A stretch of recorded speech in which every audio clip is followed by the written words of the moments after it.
teman-teman ya. Jumpa lagi kontreng. Ini sinyalnya rada susah, saya kurang tahu kenapa. Ya. Bentar.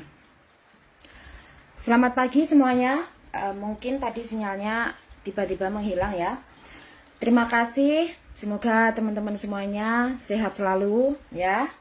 Hari ini saya ingin mengucapkan selamat ulang tahun yang ke-6 kepada Peduli Sehat Hong Kong, di mana Peduli Sehat Hong Kong ini adalah salah satu komunitas yang didirikan oleh sebagian besar PMI Hong Kong, di mana hanya fokus kepada untuk mengajak teman-teman peduli akan kesehatan kita ya.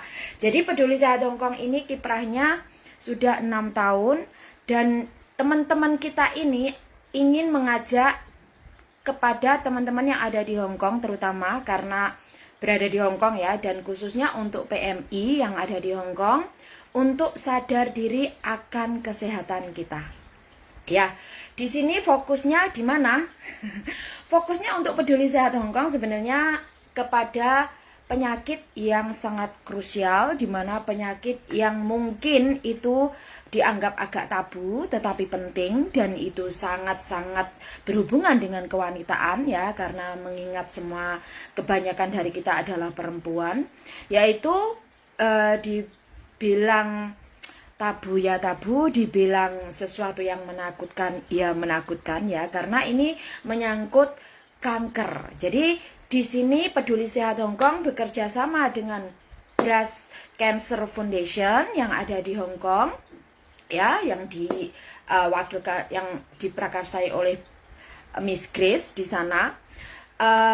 Kita bekerja sama untuk memberikan arahan serta memfasilitasi PMI Hong Kong melakukan pemeriksaan dini tentang adanya kanker payudara. Jadi kanker payudara ini sudah banyak sekali yang sebenarnya di dunia ini menjadi penyakit yang menakutkan.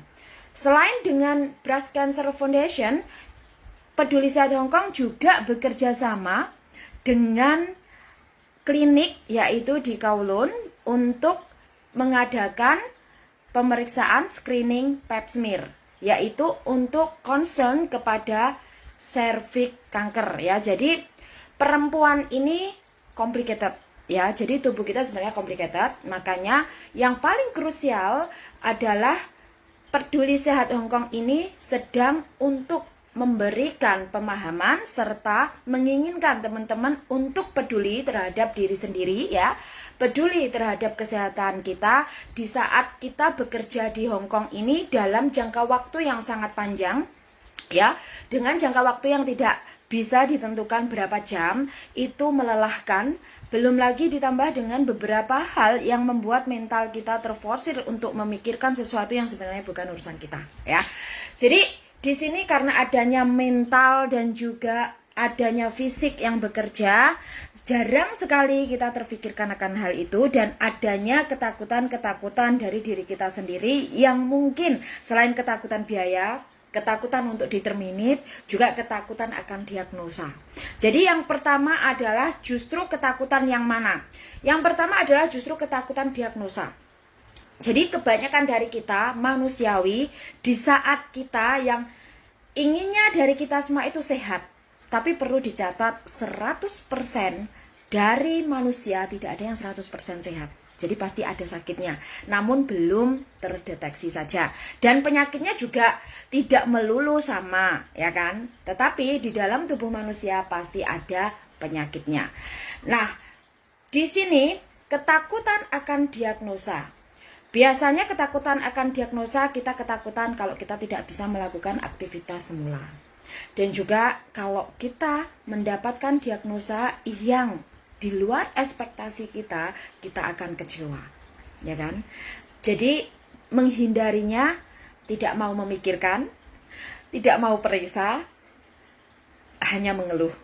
Ya, biasanya hanya ada 3 hal ini, ya kan?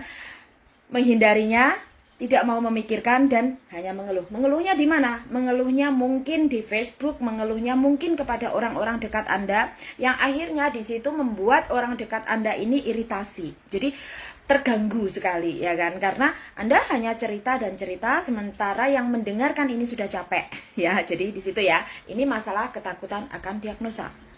Well, next step, ketakutan yang kedua adalah ketakutan akan kehilangan pekerjaan. Jadi setiap dari kita yang ada di Hong Kong ini kan untuk memperbaiki ekonomi, ya kan?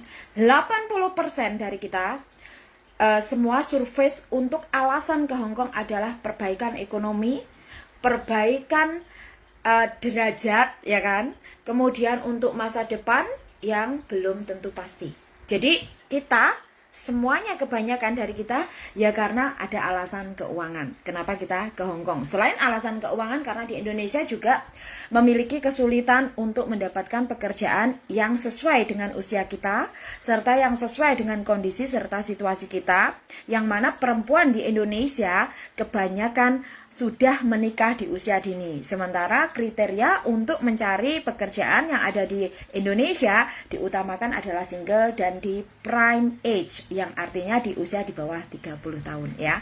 Jadi itu adalah sebuah kendala yang akhirnya memaksa kebanyakan dari PMI Hong Kong atau perempuan-perempuan Indonesia, ibu dan juga mungkin Anda sebagai tulang punggung lari untuk ke Hong Kong.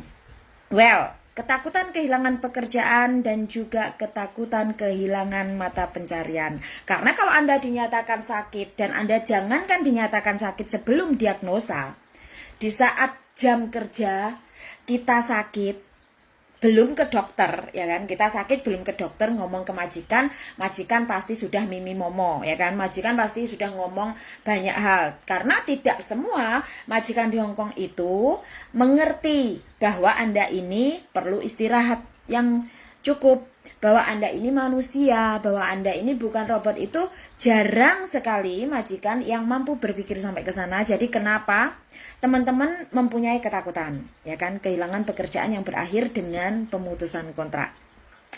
Kemudian ketakutan ketiga adalah menyoal biaya pengobatan, ya kan. Nah, untuk biaya pengobatan ini tidak hanya berada di Hong Kong, tetapi juga pengobatan selanjutnya di saat teman-teman mungkin terdiagnosa, kemudian diharuskan pulang atau memutuskan untuk pulang. Kemudian bagaimana dengan pengobatan saya di Indonesia? Pasti semua dari kita akan memikirkan itu, dan semua dari kita memiliki ketakutan itu, termasuk saya ya. Jangan dibilang Mbak Kontre nggak takut, tidak. Pasti ada, karena manusia itu diciptakan juga untuk rasa takut. Itu sudah kodrat ya. Jadi jangan menghindari, kita memang ada ketakutan, diakui saja ya. Tidak ada yang salah dengan Anda menyatakan saya takut ya.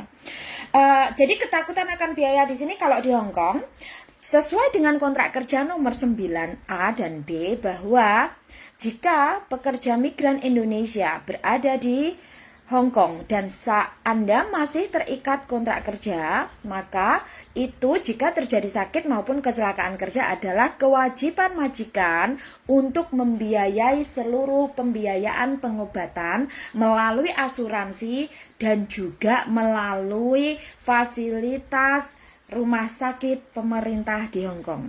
Jadi setiap PMI yang ada di Hong Kong, entah Anda Indonesia maupun Filipina, selagi Anda masih terikat kontrak kerja yang legal, visa masih aktif, Anda mempunyai hak pengobatan secara cuma-cuma di rumah sakit pemerintah di Hong Kong.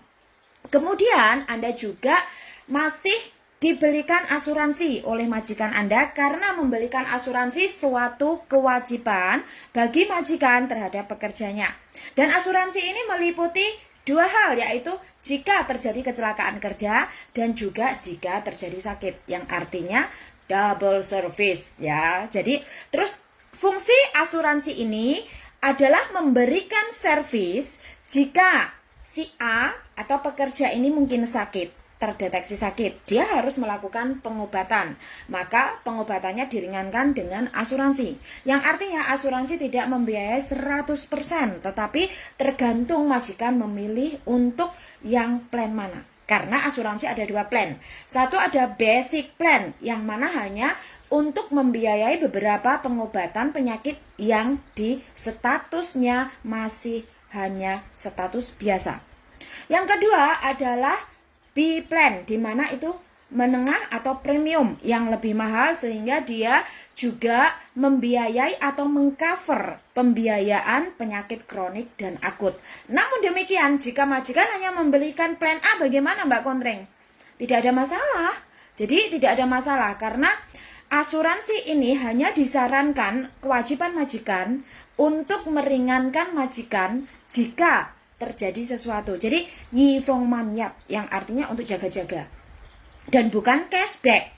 Jadi asuransi ini bukan cashback yang jika 2 tahun ternyata Anda sehat-sehat saja, tidak ke dokter, tidak terdeteksi sakit apapun, bukan berarti setelah 2 tahun majikan bisa mengambil balik uangnya. Tidak ada. Asuransi yang ada di Hong Kong yang diperuntukkan untuk pekerja migran hanya ada bisa 2, yaitu diganti namakan. Jika ternyata pekerja ini mungkin kontraknya terputus, maka itu diganti namakan untuk yang baru, itu boleh. Dan juga hanya bisa di-renew, yang artinya jika sudah expire dan di-renew, maka dia harus membayar kembali. Jadi tidak ada uangnya kembali lagi ke pembeli, tidak ada ya. Nah, ini masalah asuransi. Kemudian kalau majikan hanya membelikan plan basic dan ternyata si pekerja ini mendapatkan diagnosa penyakit yang di luar yang di cover oleh asuransi, bagaimana? Solusinya adalah PRTA ini bisa menggunakan fasilitas rumah sakit pemerintah. Tetapi ada beberapa di sana yang pembiayaan tidak ditanggung asuransi, ya. Ada beberapa pembiayaan yang tidak ditanggung asuransi. Di antaranya apa? Mamogram, ya. Pemeriksaan payudara yang digunakan dengan alat di mana hanya diperuntukkan bagi perempuan yang sudah berusia 40 tahun. Jika ternyata Anda tidak ada tanda-tanda. Tetapi jika ternyata ada tanda-tanda dan Anda usianya di bawah 40 tahun, Anda boleh memeriksakan dengan cara USG, ya. Jadi kemarin Bu Ayu juga sudah membahasnya, Miss Grace juga di sana dan menyatakan demikian, ya kan? Kemudian pembiayaannya itu bagaimana Mbak Kontreng? Nah, berhubung mamogram ini pembiayaannya tidak sedikit, maka Peduli Sehat Hong Kong bekerja sama dengan Breast Cancer Foundation memfasilitasi bagi PMI Hong Kong secara gratis yang sudah berusia 40 tahun ke atas. Kalau yang sebelum 40 tahun ke atas, Anda difasilitasi dengan USG yang mana sudah didiskon dengan harga pembiayaan 1.300 Hong Kong dolar untuk pemeriksaan USG. Jadi Anda sebelum di bawah 40 tahun ternyata Anda merasakan ada benjolan dan ada rasa sakit, Anda ingin memeriksakan, maka menggunakan USG dengan biaya 1.300 Hong Kong dolar. Ini tidak di cover asuransi. Jadi asuransi Anda tidak mengcover, excluded. Terus siapa Mbak Kontreng yang biayai? Majikan dong harusnya. Seharusnya memang majikan, tapi itu kalau Anda terdiagnosa. Anda kan belum terdiagnosa, ya kan? Jadi pemeriksaan ini adalah pemeriksaan tahap awal yang bukan memberikan diagnosa, memastikan Anda sudah terdiagnosa. Jadi pemeriksaan ini langkah awal, pemeriksaan dini untuk mengetahui kebenaran dari apakah benar Anda ini menderita atau apakah benar sel kanker sudah berada di payudara Anda. Jadi masih tahap awal pemeriksaan untuk menentukan diagnosa berikutnya. 1.300 ditanggung oleh PRTA sendiri atau PMI sendiri. Kan berat Mbak Kontreng 1.300. Seberat apapun kalau kita peduli akan kesehatan kita akan menyisihkan 1.300 tersebut untuk keperluan kita. Jadi jangan teman-teman merasa bahwa 1.300 saya tidak mungkin tahu kebutuhan teman-teman secara individu, tetapi yang ingin saya sampaikan kepada teman-teman adalah peduli untuk kesehatan kalian sendiri, tidak ada ruginya mengeluarkan uang 1.300 untuk pemeriksaan dini dan kita mengetahui akan kesehatan tubuh kita sendiri, ya. Next, setelah ternyata kalau terdiagnosa bagaimana Mbak Kontreng?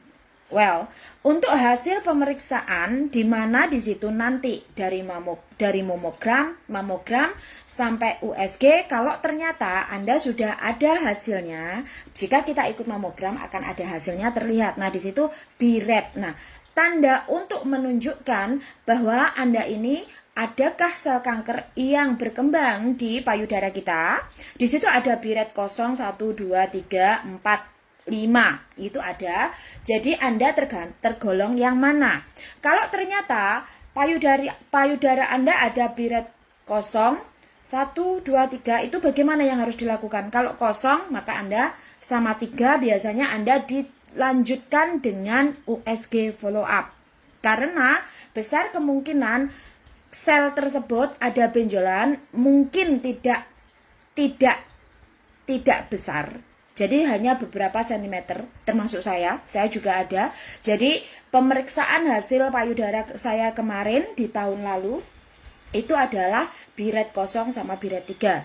Jadi kenapa saya harus 6 bulan sekali follow up untuk USG untuk dipastikan adakah sel-sel ini berkembang ke next untuk ukuran berikutnya. Kalau nanti berkembang berarti saya pun juga harus mengikuti step berikutnya untuk pemeriksaan lebih jauh. Besar kemungkinan nanti akan diambil sampelnya untuk biopsi. Jadi cairan tersebut akan diambil untuk biopsi, dipastikan apakah benar ini kanker ataukah mungkin hanya sekedar tumor atau mungkin penyakit lainnya. Jadi tidak melulu harus kanker. Jadi teman-teman ini kalau kita berbicara Breast Cancer Foundation dan berbicara tentang pemeriksaan payudara, auto pasti kanker, tidak ya. Jadi mindset kita itu juga harus dibangun bahwa kita perlu kepercayaan diri bahwa kita bisa kembali sehat ya. Itu yang utama. Kemudian setelah itu ada lagi diantaranya adalah terkait dengan kanker serviks. Baik, untuk kanker serviks ini ada hubungannya dengan HPV atau HPV, yaitu penyakit yang berkaitan dengan kelamin ya. Jadi seperti jamur atau bakteri yang berada di alat kelamin kita, itu entah tertular, entah juga karena kita sendiri yang kurang menjaga kebersihan, itu bisa juga terjadi. Jadi penyakit ini bisa tertular dari pasangan kita melalui kontak langsung, di mana kontak langsung berhubungan intim ya, melalui kontak langsung berhubungan intim. Tetapi itu bisa juga karena dari kebiasaan kita sendiri yang kurang menjaga kebersihan serta kesalahan kita sendiri di dalam menjaga serta merawat MIS-V kita. Di antaranya kita dilarang menggunakan tisu basah yang beralkohol. Ya, karena pH di MIS-V kita itu harus balance dan harus 5,5, tidak boleh dari melebihi itu ya. Terus tidak boleh membasuh MIS-V dengan alat-alat atau sabun yang mana wewangian, itu tidak boleh. Jadi mungkin teman-teman di luar sana itu merasa bahwa kok baunya seperti ini ya. Sebenarnya bau dari MIS-V itu sudah menjadi bau yang alami. Tetapi jika ternyata ada bau yang kurang sedap, ya kan, bau yang kurang sedap, baunya menyengat, dan Anda mengeluarkan keputihan, agak kekuning hijauan, dan berbau yang tidak sedap, maka Anda harus mulai melakukan pemeriksaan. Ya, ini untuk kanker serviks. Kemudian ciri-ciri lainnya bagaimana? Ciri-ciri lainnya mengalami pendarahan. Ya, ciri-ciri lainnya mengalami pendarahan yang di luar biasanya seperti saat kita menstruasi. Ini juga wajib Anda mulai waspada. Nah, kemudian bagaimana caranya Mbak Kontreng? Caranya, teman-teman boleh menghubungi Peduli Sehat Hong Kong untuk memfasilitasi Anda, menjembatani Anda untuk mencarikan klinik ya, di mana pemeriksaan bagi Anda. Dan pemeriksaan hanya ada di hari biasa. Diharapkan teman-teman kerjasamanya untuk menyampaikan kepada majikan Anda. Nah, di sini yang akhirnya sampailah di saat kita harus berkomunikasi dengan majikan kita ya. sesuatu yang mungkin menakutkan kembali. Baik, di saat kita harus berkomunikasi dengan majikan kita, bagaimana Mbak Kontring? Nanti majikan saya ketakutan dong. Majikan saya akan merasa jijik dengan diri saya dan lain sebagainya. Well, ini saya mau berbagi, ada kasus di antaranya tahun 2020, seseorang PMI Hong Kong, dia masih single. Karena dia masih single, dia belum pernah menikah, jadi dia itu tidak boleh pap smear, ya. Karena itu pap smear hanya diperuntukkan bagi PMI atau perempuan dewasa yang sudah berhubungan intim. Kalau belum berhubungan intim memang tidak disarankan dan tidak dibolehkan pap smear, ya.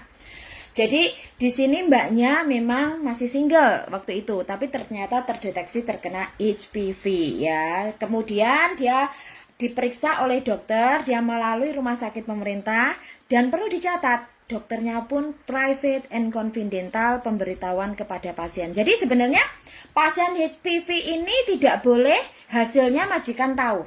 Tidak boleh. Bahkan dokter serta rumah sakit pun merahasiakan hasil tersebut. Dan Anda diberi pilihan, suratnya ini, surat pemberitahuannya tidak langsung diberikan ke alamat Anda, atau Anda boleh memilih melalui telepon ataukah Anda melalui langsung. Jadi tidak ada pasien HPV hasilnya langsung dikirimkan ke alamat majikan dengan memberikan hasil Anda positif HPV.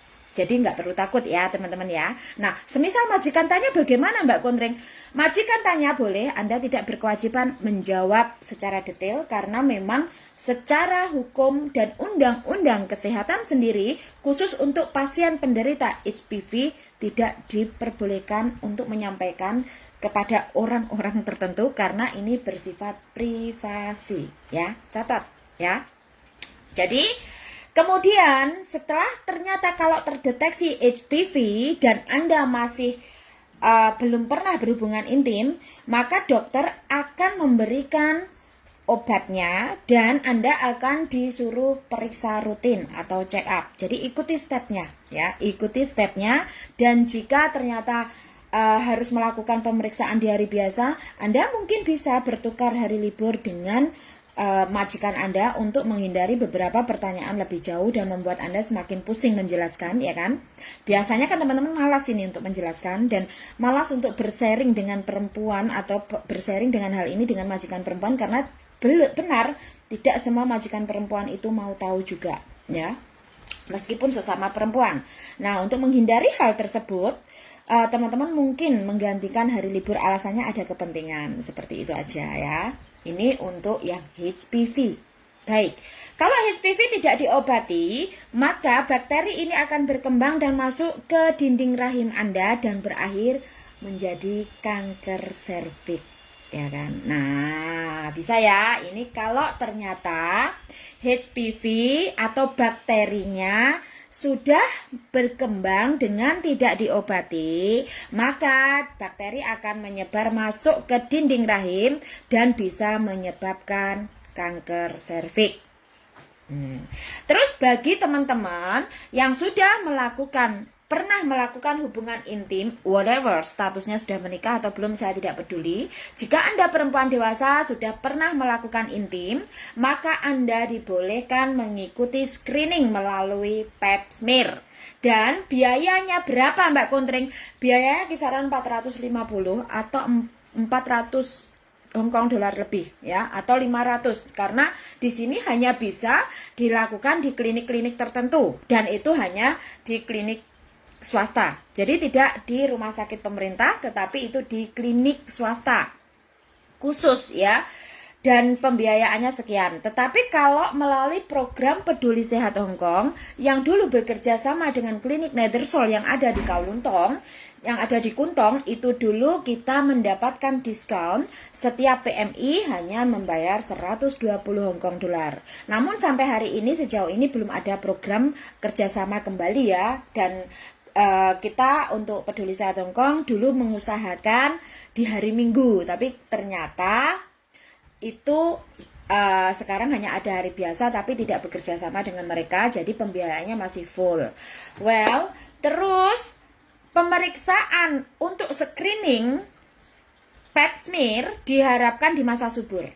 Diharapkan di masa subur. Jadi teman-teman ini kalau daftar untuk pap smear jangan di saat mendekati hari menstruasi.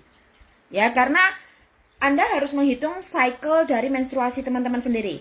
Karena cycle dari menstruasi kita itu kan berbeda. Ada yang mungkin 1 bulan penuh, ada yang hanya 3 minggu, ada yang 28 hari. Ya, jadi tidak sama setiap individunya. Kalau teman-teman ingin ada keinginan untuk melakukan pemeriksaan screening, jadi ini dicatat, oh saya mennya tanggal ini, kedepannya kapan. Ini sebelum berapa bulan sebelumnya teman-teman boleh mungkin 3 bulan sebelumnya mulai menghitung, jadi mulai tahu cycle atau perputaran menstruasi teman-teman sendiri. Jadi di saat tengah-tengah seperti ini, mungkin kalau ada program, Anda menanyakan kepada Peduli Sehat Hongkong dan ikut ambil. Jadi biar tidak nanti setelah daftar akhirnya cancel karena terjadinya menstruasi. Karena kalau Anda menstruasi tidak boleh melakukan pemeriksaan screening, ya. Jadi pemeriksaan screening untuk kanker serviks ini adalah Anda dimasukkan alat ke dalam vagina Anda guna untuk pengambilan sampel dari lendir vagina kita. Di situ akan nanti dibawa ke laboratorium yang membutuhkan pemeriksaan kisaran 2 minggu sampai 3 mingguan. Dan di situ meliputi keseluruhan termasuk pH balance, bau kenormalan bau, itu ada semua. Dan kalau ternyata hasilnya baik-baik saja, maka mungkin Anda tidak akan dihubungi secara langsung. Tetapi jika hasilnya ada tidak baik-baik saja, maka akan dilanjutkan konsultasi dan pemeriksaan lebih jauh. Ya, akan ada pemeriksaan lebih jauh. Dan ini klinik akan memfasilitasi Anda dengan dokternya dan memfasilitasi check up Anda serta treatment Anda. Jadi ikuti prosesnya. Nah, di saat treatment ini mungkin juga akan mengganggu jam kerja kalian karena terjadi di hari biasa. Lalu ya bagaimana? Nah, di saat seperti itu diharapkan dari hati ke hati ngobrol ke majikan. Nah, pembiayaannya bagaimana Mbak Kontreng? Sekali lagi, untuk kanker atau bibit-bibit dari kanker serta pemeriksaan ini adalah excluded dari asuransi. Jadi tidak tercover asuransi. Namun memang benar kewajiban majikan. Jadi teman-teman tinggal bagaimana menegosiasi dengan majikan tersebut untuk pembiayaan selanjutnya atau pemeriksaan selanjutnya. Dan bagi teman-teman yang mengalami ini, saya harapkan tidak ketakutan, karena justru dari ketakutan-ketakutan kita itu akhirnya muncullah pikiran-pikiran yang negatif dan menjadikan sel-sel kanker di dalam tubuh kita, hormon kita tidak lagi balance, hormon kita tidak lagi bekerja dengan baik. Justru itu akan memicu adanya kecepatan pertumbuhan sel tersebut. Ya, jadi di sini. Terus penyebabnya selain itu juga genetik atau keturunan. Jika ternyata keluarga Anda, ya keluarga teman-teman mungkin entah dari ibu, bapak, terus juga dari saudara, sepupu, ternyata ada yang menderita ini, itu juga berpengaruh. Itu pengaruhnya lebih besar ketimbang yang lainnya. Jadi genetik juga sangat mempunyai peran penting. Jadi di saat teman-teman sebelum mengikuti screening pap smear, biasanya teman-teman disuruh mengisi formulir. Ya, formulir itu adalah keterangan tentang 1. Pernahkah melakukan operasi? 2. Pernahkah bermasalah dengan alat reproduksi? 3. Adakah keturunan atau genetik atau mungkin orang tua yang mempunyai atau saudara yang mempunyai penyakit ini? Penyakit yang berhubungan dengan reproduksi. Kemudian jenis alat KB yang digunakan apa? Berapa lama Anda menggunakannya? Nah, ini semuanya harus ditulis. Terus cycle dari menstruasinya bagaimana? Teratur atau tidak? Berapa lama setiap bulannya? Itu pun juga wajib ditulis. Dan diharapkan teman-teman di saat mengisi formulir ini harus jujur. Jadi jangan menutupi. Karena apa yang Anda tulis ini bisa menjadikan satu analisa medical service untuk berikutnya, ya. Nah, itu untuk kanker serviks. Well, itu adalah program-program serta kiprah dari Peduli Sehat Hong Kong, ya. Terus kemarin kenapa Mbak Kontring katanya mau live, nggak live? Karena terlalu rame, ya. Jadi terlalu rame, saya tidak live di acaranya langsung. Jadi, tapi Peduli Sehat Hong Kong ada live. Jadi mungkin teman-teman bisa ke page-nya Peduli Sehat Hong Kong untuk melihat meriahnya acara perayaan kemarin, ya.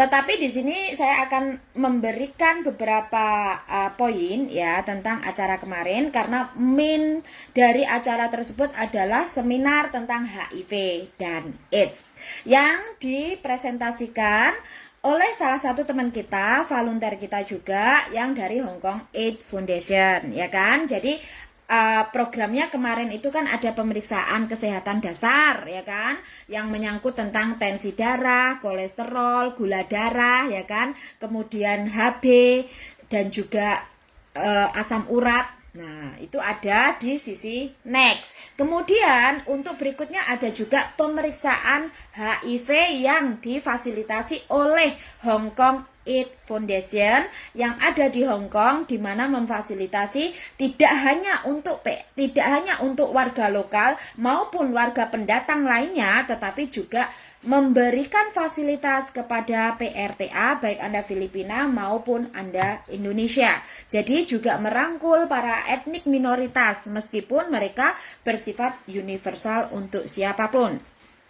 Kemudian HIV dan AIDS, ya.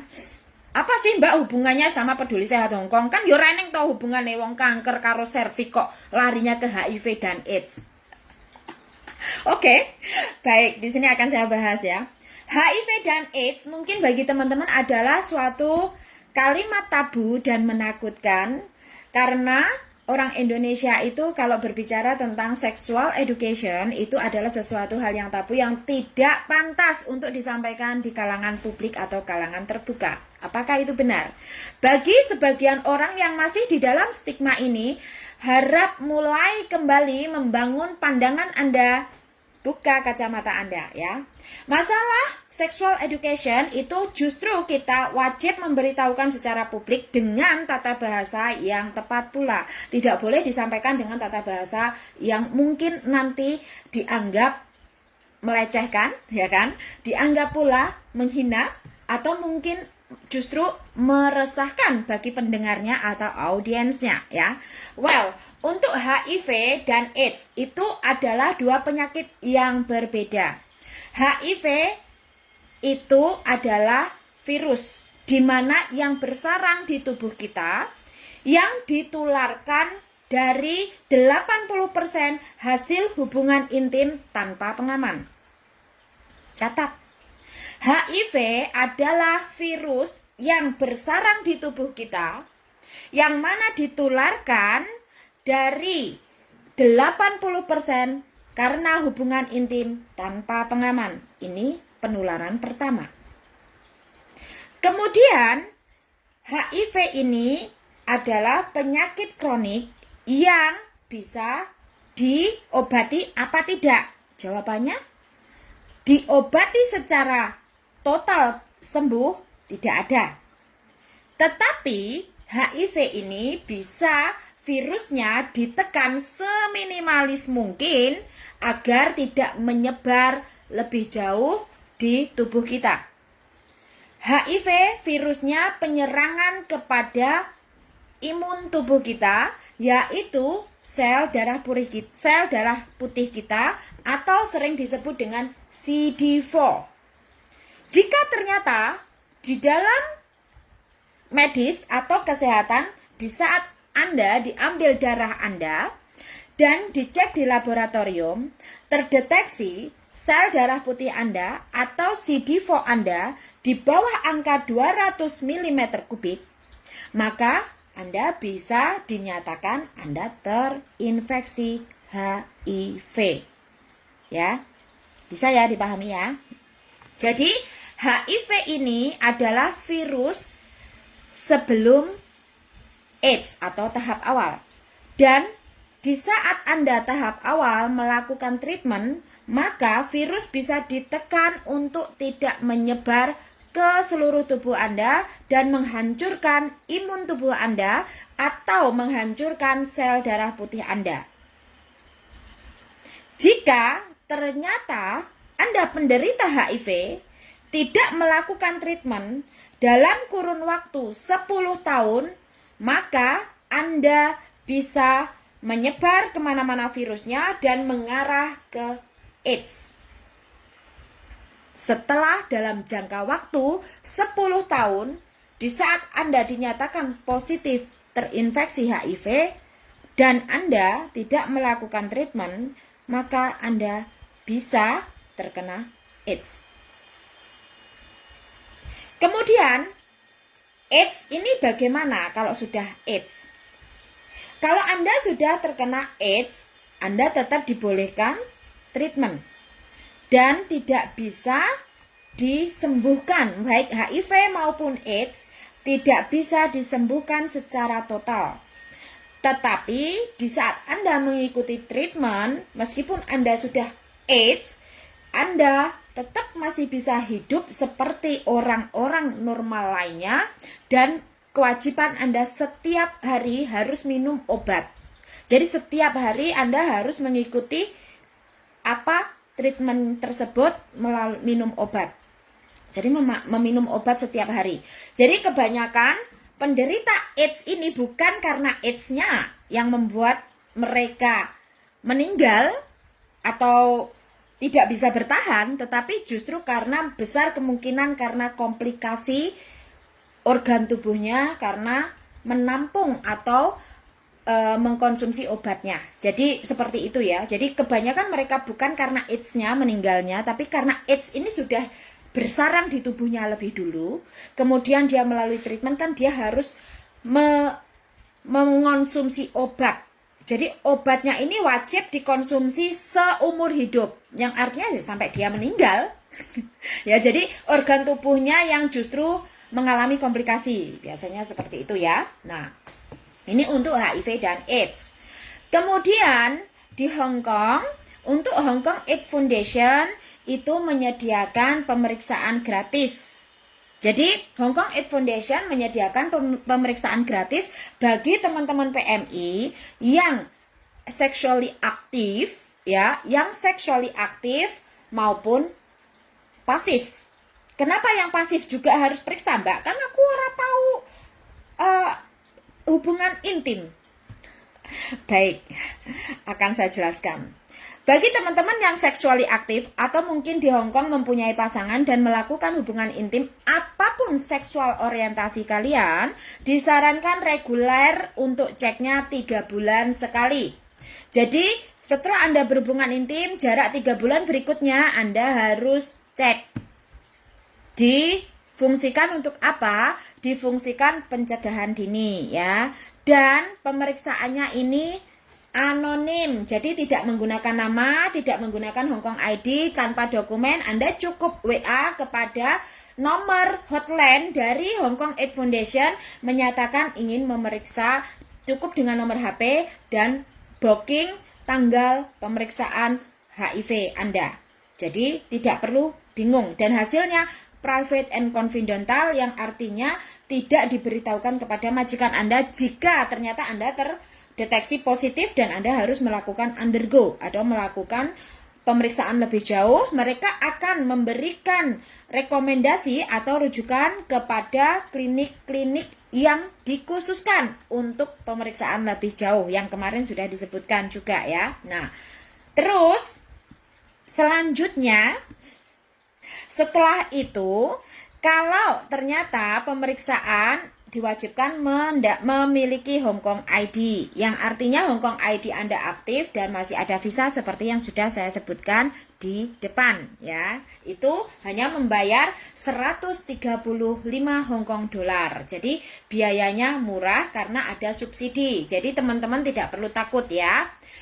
Setelah selanjutnya tahap tersebut Anda jalani, maka Anda tetap harus melakukan treatment. Dan juga Hong Kong AIDS Foundation kemarin memperkenalkan treatment HEART, di mana treatment yang bisa menekan virus tersebut menjadi sangat kecil di saat Anda masih terdeteksi di tahap awal, sangat kecil hingga tidak menularkan kepada pihak lain, ya. Ini untuk HIV. Kemudian penularan HIV itu sendiri dari mana? Ya, penularan HIV itu satu, karena hubungan intim dengan tanpa kondom atau hubungan intim tanpa alat pengaman. Penularannya melalui sperma atau lendir vagina, ataupun bahkan di sini sebelum sperma atau lendir semen, di mana lendir yang keluar dari kemaluan kita. Kalau ternyata Anda ini penderita HIV itu sudah menularkan. Jadi sebenarnya hati-hati di saat teman-teman melakukan oral, itu pun kalau sudah keluar lendir meskipun itu bukan sperma, itu sudah bisa menularkan. Itu kenapa kita menyarankan pakai pengaman dahulu sebelum Anda melakukan hubungan intim, yang mana itu mengurangi bahkan melindungi hampir 90% penularan karena tidak ada sentuhan langsung dengan kulit sama kulit, ya. Ini penggunaan kondom. Kemudian kalau di sini selain hubungan intim, apalagi luka. Jadi kalau teman-teman menolong, khususnya teman-teman yang sudah menderita HIV ya di sini, kalau ternyata mereka mengalami luka, darah dan bersentuhan darah ini, dan teman-teman juga ada luka, sama-sama ada luka, kalau bersentuhan darah, pertukaran darah seperti ini, maka itu bisa tertular, ya, bisa tertular. Berarti aku nggak pakai sarung tangan juga tertular dong Mbak Kontreng. Ya besar kemungkinan. Berapa persen memang tidak, tetapi kita tetap menyarankan bahwa ini juga adalah SOP dari kesehatan, ya kan? P3K, kesehatan.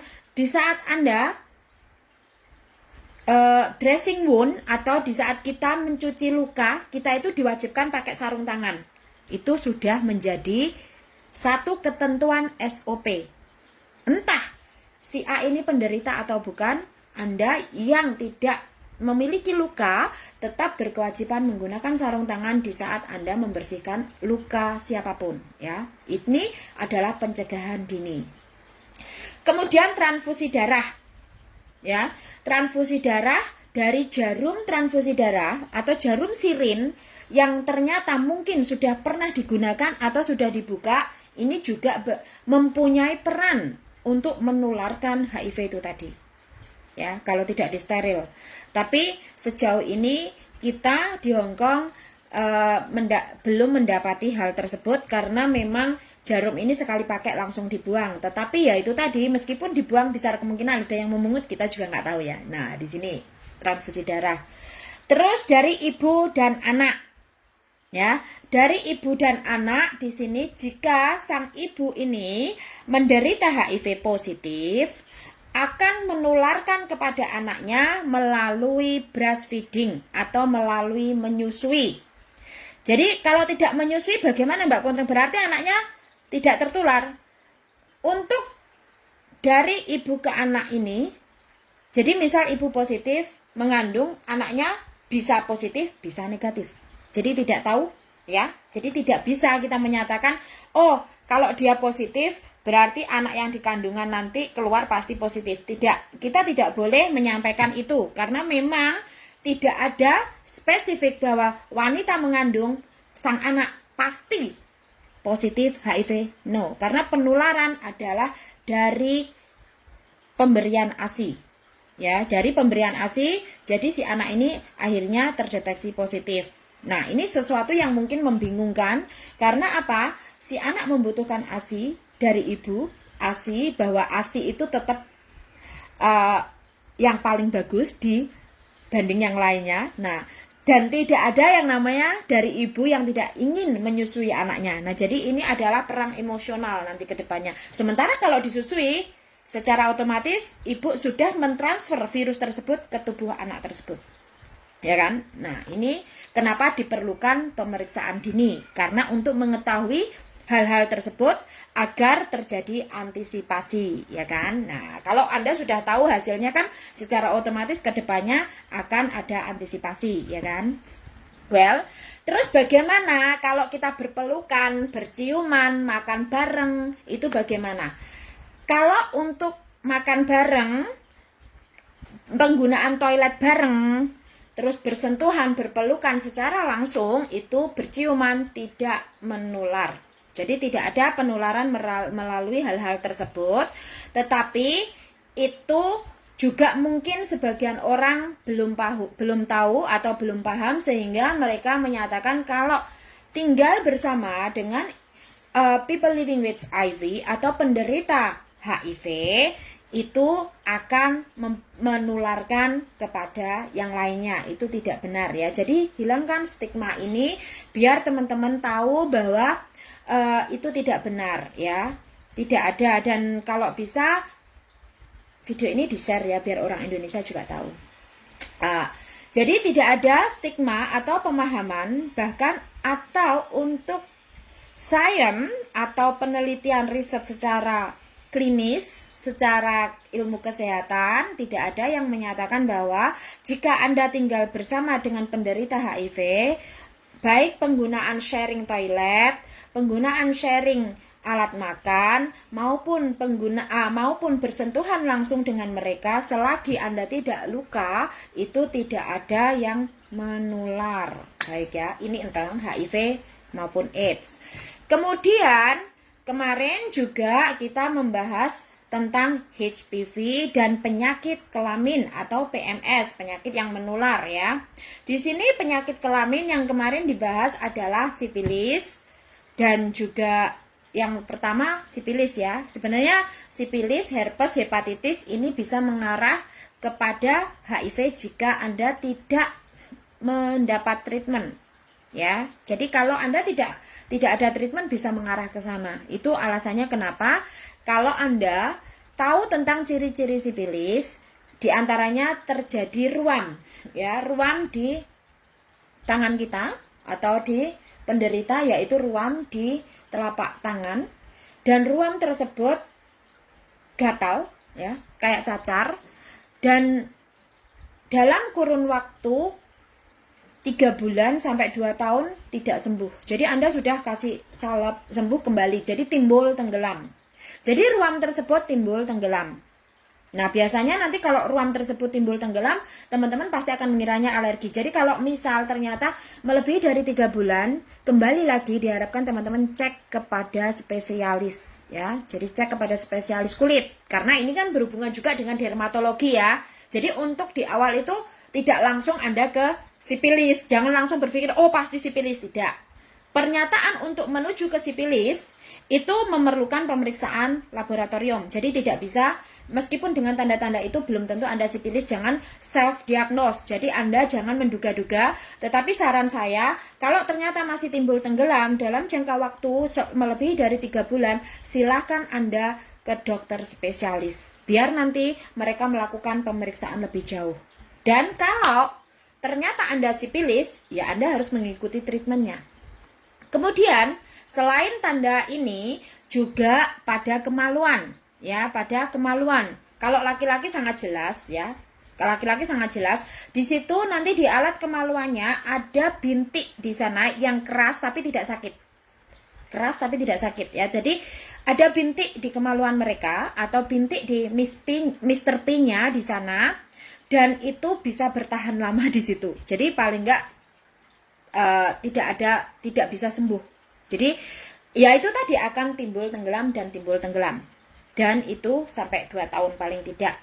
Sampai over 2 tahun artinya Anda harus melakukan pemeriksaan. Dan itu alasannya kenapa kita wajib menggunakan pengaman di saat berhubungan intim, baik sebelum penetrasi, artinya sebelum pemasukan Mr. P ke Miss V, Anda harus menggunakan alat pengaman baik di saat oral adalah untuk menghindari penularan-penularan seperti ini ya. Jadi ini yang menjadikan tips-tips bagi teman-teman harap diperhatikan. Kemudian sipilis ini juga disediakan beberapa treatment ya, diantaranya compressing atau cold treatment. Yang kemarin ada yang bertanya, sebenarnya itu compressing digunakan menggunakan dry ice. Jadi di bagian bintik tadi digunakan dry ice untuk mematikan virusnya. Jadi dry ice ini tidak bisa digunakan secara umum ya kan, karena itu bukan mainan, tetapi itu temperaturnya minus ya. Jadi itu sangat dingin, bahkan di saat kalau kita yang normal ya, karena saya sering bersentuhan dengan, saya tahu dry ice karena kebetulan majikan saya punya, jadi sering bawa ya, jadi saya tahu dry ice itu kalau Anda menyentuhkan, kalau kita kulit biasa ini bisa mengelupas dalam jangka waktu yang lama. Anda tempelkan di dry ice, kulit ini bisa mengelupas dan terluka, bahkan bisa terbakar. Jadi di situ menggunakan compressing atau cold treatment, dan ini hanya bisa dilakukan dan boleh dilakukan oleh medis, tidak boleh dilakukan oleh kita sendiri ya. Tidak, is not applied for public service, but this is only applied for medical treatment. Jadi ini untuk medical saja ya, yang kemarin bertanya tentang cold treatment. Terus kemungkinan, adakah besar kemungkinan sipilis ini bisa sembuh total? Bisa. Jadi sipilis ini tahap awal dan bisa sembuh total ya. Kemudian selain sipilis juga melangkah ke HPV lainnya, herpes ya, dimana ini bisa menyerang perempuan maupun laki-laki kalau herpes ya. Jadi tidak hanya laki-laki, tapi juga perempuan. Nah, sementara kalau sipilis ini ya, sipilis ini penularannya, kalau penderita sipilis itu bisa melalui ciuman deep kiss. Air liurnya bisa menular. Jadi kalau sipilis, si A ini sudah menderita sipilis, jadi air liurnya ini sudah bisa menularkan. Ingat, bukan HIV-nya ya. Nah, jangan rancu ya. Sipilis, penderita sipilis atau PMS, penyakit menular kelamin menular, si penderita ini kalau sudah positif, maka di saat berciuman, bertukar lidah, ini sudah bisa menularkan selain Anda melakukan hubungan intim ya, ini sudah bisa menularkan. Jadi dilarang berganti alat makan atau sharing alat makan. Dilarang bersentuhan langsung dalam konteks yang menimbulkan lendir tapi tidak keringat ya. Nah, di sini. Ini untuk penderita sipilis, bukan HIV ya. Jadi nanti kalau ini kan panjang ya, nanti kalau di rewind, dicatat, kan saya penyampaiannya ini tidak cepat, tidak seperti biasanya saya membahas kontrak kerja ya. Jadi poin-poinnya bisa teman-teman catat ya. Ambil buku, bisa dicatat. Kemudian kalau untuk yang herpes ini bisa perempuan, bisa laki-laki, mungkin juga terjadi adanya bintikan-bintikan di sekitar kemaluan kita, mungkin gatal dan kayak jerawat, itu perlu diperhatikan dan itu timbul tenggelam juga ya. Kalau itu memang herpes, biasanya dia akan menyebar gatal, kemudian menyebar kayak upas banyu. Nah, itu menyebar dan panas ya, itu panas. Tapi kalau sekedar biasanya kan kita juga teman-teman mungkin menemui di dinding-dinding vagina, atau bukan di dinding ya, di bibir vagina ya, atau di bagian luar ya kan, karena mungkin kita ya itu tadi disarankan untuk lebih menggunakan air bersih, jadi tidak menggunakan yang terkontaminasi dengan bau-bauan atau sabun atau alkohol, itu tidak boleh karena itu bisa merusak merusak normalnya pH atau kelembapan dari misfi itu sendiri. Nah, terus juga dilarang mencukur rambut misfi terlalu pendek, itu nggak boleh karena rambut itu juga merupakan pelindung dari bakteri-bakteri yang akan masuk ke dalam. Nah, jadi mungkin teman-teman menemui kadang gatel ya kan, dan kayak jerawat. Nah, itu perlu diperhatikan, jangan digaruk karena kuku kita ini ada kumannya ya, jangan digaruk. Nah, kalau seperti itu mungkin diperhatikan berapa hari. Nah, biasanya timbul tenggelam berapa hari juga hilang. Nah, itu mungkin karena kita saja yang kurang menjaga kebersihan. Jadi, jangan langsung berpikir kemana-mana ya. Nah, itu. Kemudian, kalau ternyata dalam kurun waktu yang lama tidak ada penyembuhan, teman-teman harus melakukan pemeriksaan lebih jauh lagi. Nah, ini nanti biasanya akan ada salep, akan ada juga pengobatan lainnya dari klinik. Nah, ikuti treatmentnya biar Anda bisa terhindar dari penyakit yang lebih jauh lagi ya. Jadi tetap bisa diobati. Kalau tidak, nanti juga itu berbahaya. Kemudian hal-hal seperti ini karena bakteri tumbuh dari luar masuk ke dinding rahim, di situ maka akan mempengaruhi pH level dari Miss V kita. Ya, pH level dari Miss V kita.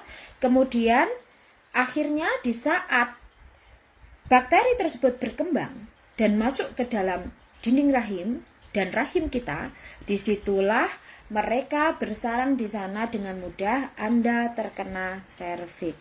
Jadi ini harap diperhatikan kebersihannya, karena HPV atau serviks yang HPV yang berkembang menjadi serviks bukan karena Anda bergonta-ganti pasangan, tetapi juga bisa jadi dari kebiasaan-kebiasaan diri kita yang kurang menjaga kebersihan. Nah, terus untuk pencegahan dari HPV itu sendiri yang bisa dilakukan dari diri kita sendiri adalah dengan cara menjaga kebersihan dan mengikuti, jangan menggunakan alkohol, jangan pula menggunakan sabun-sabun untuk alat feminim Anda yang tanpa uji coba klinis, ya kan? Karena sebenarnya teman-teman mungkin juga terpengaruh kan, oh aku pengen baunya stroberi dan lain sebagainya. No such of thing ya, tidak ada hal seperti itu. Baunya sama. Dari ujung dunia manapun baunya sama, karena itu natural, itu diciptakan seperti itu ya.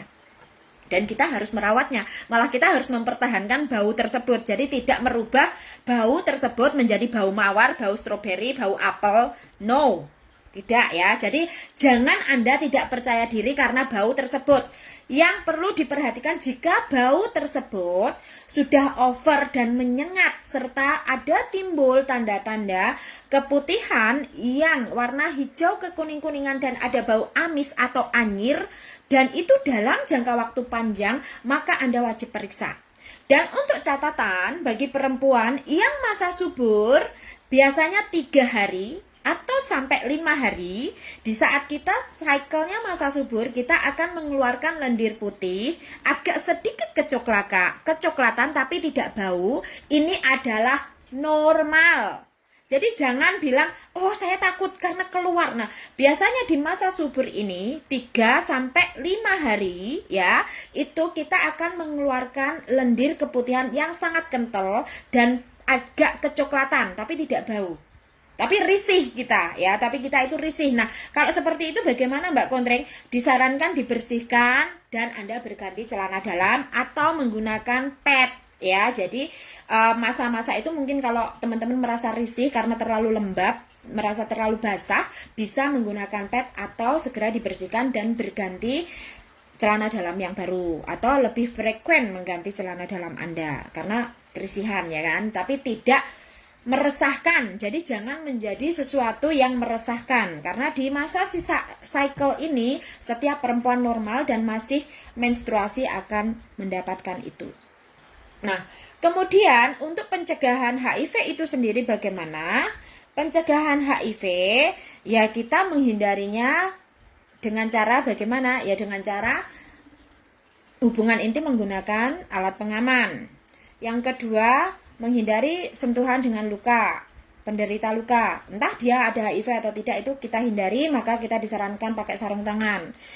Yang ketiga, menghindari pergantian jarum atau jarum apapun, mau jarum lancet maupun Anda bekam ya, tapi teman-teman yang sudah profesional melakukan bekam basah ini pasti jarum hanya digunakan sekali. Jadi tidak ada jarum digunakan 2 kali ya.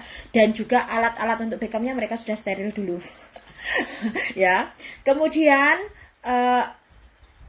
kalau pergantian sex toys kalau tidak disteril, apakah juga bisa menularkan HIV?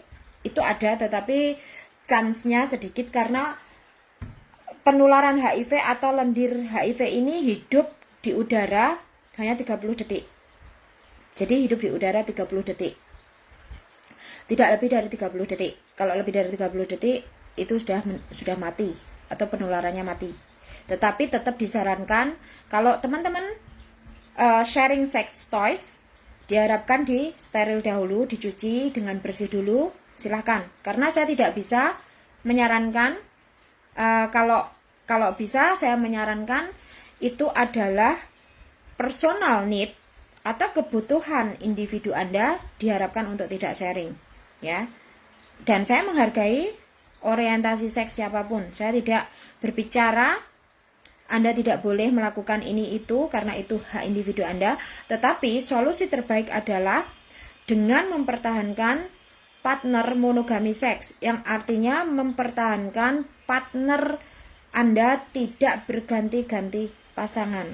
Itu adalah pencegahan dini, meskipun di dalam pencegahan atau mempertahankan monogami seks juga tidak menutup kemungkinan Anda tertular, ya. Jadi ini adalah yang bisa saya sharing, ya. Kemudian di sini selanjutnya, selain dengan cara-cara seperti itu, juga menjaga kebersihan kita sendiri. Awareness-nya kita melakukan pemeriksaan secara reguler yang disediakan di Hong Kong oleh Hong Kong AIDS Foundation itu sendiri, ya. Jadi kita tidak perlu takut untuk melakukan pemeriksaan dini, karena justru lebih cepat kita lebih tahu apa yang harus dilakukan, ya. Nah, ini untuk pencegahan HIV, ya. Kemudian mungkin jika teman-teman memang masih ada pertanyaan dan perlu dipertanyakan. Oh ya, sebentar, masih ada ya. Kemarin soalnya membahas HPV juga ya, tentang treatment tentang vaksin HPV. Di sini saya bahas HPV atau HPV, atau sering kita sebut adalah, bisa juga dibilang bakteri yang bersarang dari luar alat kelamin kita. Ini ada treatmentnya atau vaksinnya, bukan treatment ya, sorry, ada vaksinnya. Dan vaksinnya itu adalah Gardasil 9, ya. Sudah pernah dengar ya, Gardasil 9, suntikan Gardasil 9, dilakukan 3 kali suntikan atau 3 dosis. 1 bulan, 3 bulan, 6 bulan. Ya, dilakukan 3 suntikan. Per suntikan itu harganya tidak melulu sama, karena ini hanya disediakan di klinik-klinik swasta. Jadi tidak ada di klinik-klinik tertentu saja. Jadi tidak di semua klinik itu ada, tidak di rumah sakit pemerintah juga. Jadi hanya klinik-klinik tertentu menyediakan servis ini. Dan untuk vaksin HPV, ya, Gardasil ini dilakukan di usia 9 sampai 45 tahun. Jadi kalau Anda sudah over dari 45 tahun, tidak bisa lagi berfungsi. Artinya Anda sudah terlambat, ya. Dan akan sangat lebih efektif atau akan sangat bagus jika vaksin tersebut dilakukan di masa sebelum Anda hilang virginity Anda. Yang artinya sebelum Anda melakukan hubungan seks pertama kali. Itu akan lebih efektif untuk mendapatkan vaksin tersebut dan bekerja menyatu dengan hormon Anda.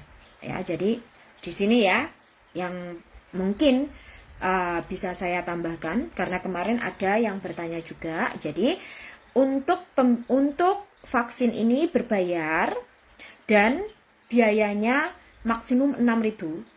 3 shot ya, 6.000, karena kebetulan saya juga kemarin itu ada beberapa link swasta yang di Hong Kong, klinik di Hong Kong itu menawarkan juga 6.000 3 shot, ada juga yang mungkin 5.000 lebih. Jadi itu adalah harga normal kalau di Hong Kong, saya kurang tahu kalau di Indonesia. Namun memang mahal ya, ini memang mahal, tetapi memang tidak selalu ada. Jadi catatan ya, bagi yang kemarin ikut maupun yang tidak ikut, ya kan, karena sebenarnya antusias teman-teman itu banyak sekali ya yang mendaftar, tapi ternyata kuota terbatas.